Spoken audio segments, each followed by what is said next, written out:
I rise today in support of the bipartisan, bicameral legislation authored by Representative Cassidy in the House and Senator Landrieu from here in the Senate to approve construction of the Keystone Pipeline. Simply put, my point would be this project is long overdue.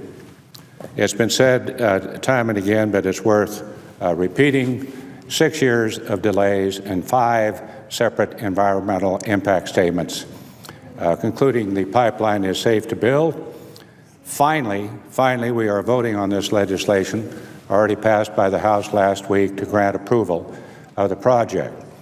Now, let me repeat the 5 environmental impact statements which have been rolled out since the year 2010, and all 5 concluding that construction of the pipeline would neither exacerbate carbon emissions or increase development of the Canadian oil sands. Now, let's briefly take a look at the conclusion reached by each of the 5 environmental impact statements to see what President Obama's own State Department had to say about whether construction of the Keystone Pipeline is in the national interest. April 2010.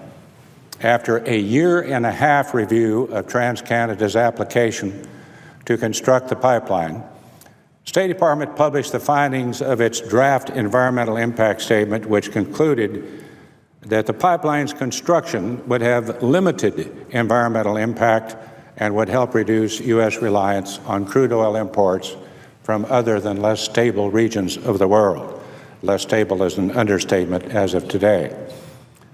Now, considering what's going on right now in the Middle East and Russia, it cannot be overstated how important this project is from a global security perspective and also from a national security perspective. A year later, April 2011, State Department issued a supplemental draft environmental impact statement to consider alternatives to the Keystone Pipeline and to address some of the concerns raised by agencies, groups, and individuals who submitted comments on the project's construction.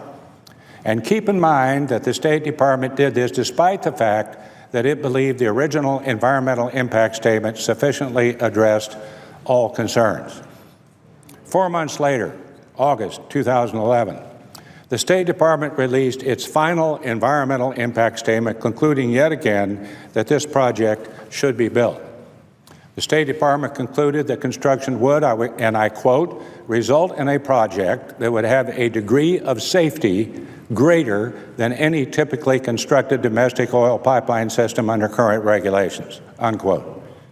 Now, despite this conclusion, which under law triggered a 90-day window for the State Department to make yet another final national interest determination, the State Department decided to delay the final decision, rather conveniently, until after the 2012 elections. So, after 3 earlier reviews, in March of 2013, the State Department issued its draft supplemental environmental impact statement to consider potential impacts of the new route, which would avoid the Sandhills region in Nebraska. And once again, the State Department concluded that this project should be built. Finally, in January 31st of 2014, about a year ago, State Department issued its 5th and final environmental impact statement. I don't know why they call it final environmental impact statements when they're not final, but nevertheless. And it concluded that the Keystone Pipeline poses no serious environmental dangers, would create thousands of jobs, and would decrease our reliance on crude from despotic regimes, more of them today, around the world, and expand trade with our closest ally, Canada.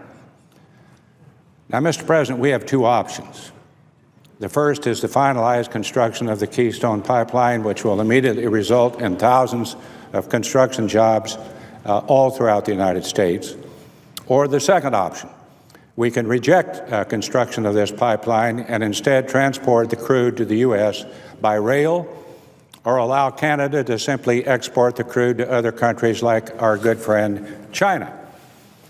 China, so concerned with environmental standards that it may, according to the bargain so highly publicized by the administration, begin reducing carbon emissions by 2030 if the leaders of China 16 years from now feel like it or make that decision. What is the big deal about China's carbon reduction commitment, by the way? It's meaningless. There is simply no option available that would somehow prevent Canada from developing these oil sands, despite what any senator says or any charts that may be used. It's happening, and it will continue to happen. Facts are stubborn things, Mr. President. We either move this oil by pipeline, which is the safest way to transport oil, or we allow it to be exported to other countries that will refine it under far less stringent environmental regulations. And if CO2 is a world problem, that's something that you ought to really think about. Mr. President, this project would support 42,000 United States jobs, hundreds of those in my home state of Kansas.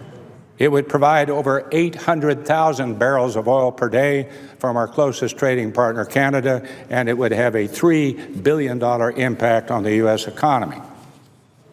Now, I've long supported this legislation, Mr. President. Now we need to hear from President Obama, yes or no. No waffling around any longer. If this bill passes today, and how convenient that we finally have an opportunity to at least vote on this bill just before an election in Louisiana. But if this bill passes today, will the president sign it into law, or will the president simply continue to straddle the pipeline until after the runoff election in Louisiana?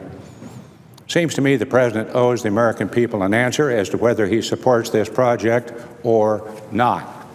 The question is, I think it's pretty obvious, if the president opposed this project from ever being built, then why are we waiting? Why wouldn't you just say from the get-go that you hold the views of a few above those of most Americans, which includes everybody from labor unions to pro-energy trade associations to manufacturing, et cetera, et cetera? I would ask the president, why didn't you just come out in 2008 and say, nope, we're never going to build this as long as I'm in the White House? Because I think that is exactly what is happening. It's time to quit straddling the pipeline. Let's get on with it or get off. And I want to make myself clear. If we pass this bill and President Obama vetoes it, then that's his decision. That's his privilege. But the responsibility will lie squarely upon his desk. Because when we come back in January under a Republican majority, our task will be to not only pass this legislation, but with a veto-proof majority to override whatever obstacles the president tries to put in its way. Again, this project makes sense economically, environmentally, and from a national security perspective. I believe that we should get this thing finally moving.